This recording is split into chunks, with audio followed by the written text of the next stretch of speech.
Hey everyone, this is Lisa and Nancy with Big Blend Radio, and we are at the Rosevine Bed and Breakfast in Tyler, Texas.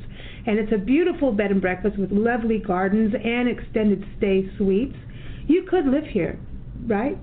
Sure. All right, everyone. We're sitting with Rebecca-Powell. Her and her husband Bert are the innkeepers and have been doing this for 3 decades? Over 3 decades? Over 3 decades. Wow, amazing. How many rooms do you have? We have 5 B&B rooms and 6 extended stay rooms. Wow. Beautiful gardens. There's a barn, a party barn.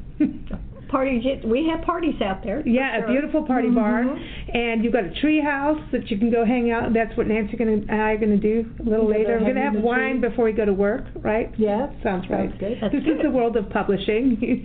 Don't blame us for the mistakes. But one of the things I wanted to touch on was your breakfast that we had this morning. I know you're giving us the recipe for your frittata, and the frittata you put like spinach in there, and it's like all kinds of garden stuff. My frittata started out as a vegetarian dish for people that came and said, "Oh, we're vegetarians, but we eat eggs." So that's how it started out, and then I also started putting meat in it and serving it as just a breakfast dish with the meat in it. But it starts out with potatoes, and I fried the potatoes in, I use sunflower oil. That's the kind of oil I use. And you can either dice the potatoes, or I use the frozen shredded hash browns. Okay. They're very convenient to use, and sometimes I don't have a potato to chop up, so I keep those in the freezer. Okay. That's the only thing that's probably not fresh all the time in the frittata, but everything else. And then, well, I said that. Okay, and then I finish the potatoes, take them out of the pan, and then I saute onions, bell pepper, celery, a blend of vegetables, and you can use any vegetable you want. Today I put mushrooms in there. You can put anything you want that you like in your meal, but this is the way I do it. And then I use some fresh spinach and let that cook and cook down, and then take that out, and then I put my whatever meat I'm using, and I usually use a turkey smoked sausage. I use sometimes I use a chicken sausage. So you're keeping it on the lighter side.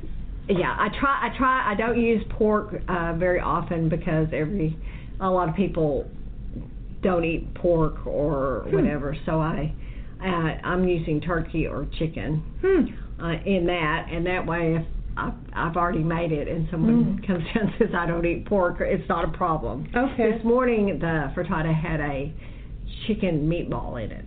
Ah. And I get those at Sam's. Okay. And it has a little lot of mozzarella cheese in it too. So I just chop the meatball up and then cook that in the pan and let the flavor of the meat get in the bottom of that. I use a cast iron skillet. Yeah, because you serve the whole thing as a cast iron skillet. Cast iron skillet, yeah. Wow. So you can do it all in the cast iron skillet. One pot meal. Yep. Yes, and then I take the meat out, and then I prepare after I get all the ingredients cooked, I put the potatoes on the bottom, and then the vegetable and meat blend on top of that. That was a 6-inch skillet, so with the 6-inch skillet I used 3 eggs, and I'm sorry I don't measure the milk, but you just know with what you want, yeah. Plop the milk in there and beat it up, and then for the seasonings I use a garlic salt, a little bit of basil, a little bit of oregano. Oh yeah, I tasted that. Yeah. And you beat that up, and then just pour it over your vegetables, and slowly let the eggs set in there and cook. And then when the eggs are set, I put I put cheese on top. Mm-hmm. It doesn't have to have cheese on top. Yes, it does. Well, in my opinion, everything should have cheese on it. But some people don't. What was the cheese that you used today? I used the Mexi blend, and then then the Italian blend on top. Oh yeah, I like that. Mm-hmm. Yeah. So and then when I get ready to serve, I put it in the warming oven, and then when I get ready to serve it, I put it under the broiler and let the cheese get a little bit. Because it had a nice crispy crunch that I was wondering how you got that. Right. So you put it in the broiler. Ooh. Put it on the broiler just until it starts to bubble. And then no, I want it again. Yeah, yeah, really. And then you served But that's a very versatile dish because you can use you can put whatever you like in there. And do you get like vegans that you could do that with the I was going to say the fake eggs, but you know what I mean? The vegan. Now, if I have a vegan, usually I just do it without the eggs. Yeah, give them like I just do the vegetables and stuff, and then put the cheese, not the cheese because I don't eat cheese, and just mix it up, and they're happy with that. Yeah, we're used to. Well, I'm not a vegan. I was a vegan many years ago for health reasons, and just did it to see what And of course, I wouldn't put the meat in there either. No, but you could do. But I stopped being a vegan after I started playing with all the fake meat things, and that wasn't too healthy. And I found out that's not good for you. Yes. You must eat eat the fake cheese stuff too. That's not good stuff. No, I learned, as far as health wise. Yeah, well, I did it to get my body to be in a very, very clean spot. I didn't stop drinking wine, and then I realized that I was getting wine's vegan. I was getting happier, happier before, happier. Quicker. And then I thought, I don't have to do all this preparation. I could just get these little things. And then it was not good. So I learned, but I know everyone's got, that's to me would be one of the hardest things about running a bed and breakfast is everyone's dietary different needs. So that's why you kind of learn, okay, this is the majority want this, the majority, that's interesting. Yeah, well, you've been doing it a long enough time. Exactly. To know. So is this one of those tried and true recipes that you make a lot? There's very interesting comments people make. One was a girl came in, she said, well, I'm vegan, and Bert said, okay, and then she went, but I like bacon. So they come in and say, give me my bacon. Give me my bacon. You're like, what? I tried to get Nancy to go vegan, and she's like, I'm not leaving my bacon. And she's like, this is not healthy without my bacon. See, so that basically people do want to have their little naughty part. Well, when you're on vacation, you should be on vacation, in my opinion. Yes, you should cheat. Now, those biscuits were exceptional. I loved those biscuits. The biscuits are really good and not very hard. It's just Brunch-Recipes, 2 cups of flour, tablespoon and a half of baking powder, a quarter teaspoon of salt, 1 teaspoon of sugar, and then you take a stick of butter, which is half a cup of butter.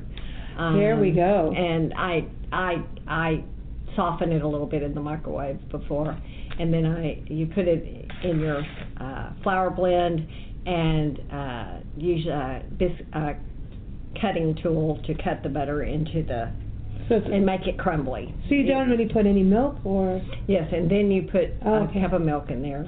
Okay. Then you have to turn it out onto a flour board. I just put wax paper out and put the flour on there and knead it some. And then cut the biscuits. And they were so good. They were so good. Thank you. They are good, and I haven't ever had them not turn out. See, I would take those because they were nice and warm, and the butter, and then they're very good. They're very good right hot out of the oven, but an hour later they're still get real hard, and they're not good. I would want to make a sandwich. You can't save them. I want to make a sandwich with them. It's too bad, You can't save them. No, because they don't have any kind of preservative in them, so they don't. Just go bye-bye. I mean, it has a little bit of salt, but very little quarter, Yeah. So they don't stay soft and flaky. They get hard, and Oh. Not very good. They're really, they were really, really good. And then you had those lovely muffins. Oh, We had and that cinnamon muffins, which I don't know the recipe on top of my head. But that was, you had like a nice sugar crust on them, and so they weren't overwhelming. It was like really nice, like a nice light. Yeah. Yes. Yeah. Oh my gosh, it was a wonderful breakfast. So everyone, we've got the recipe while you're getting it to me. Yes. So we'll get that out to you on blendradioandtv.com. And you'll also see that in an issue of Big Blend Radio and TV magazine as well. So, yes, and you'll be able to see, you get to see my biscuits. So everyone, learn more about Rosevine-Inn. Go to rosevine-inn.com and come out to Tyler, Texas. It is the Rose Capital of America, and if you're going to stay in the Rose Capital, you need to stay at the Rosevine. It only makes sense, and it's delicious. And now we get to go have wine in the treehouse. There you go.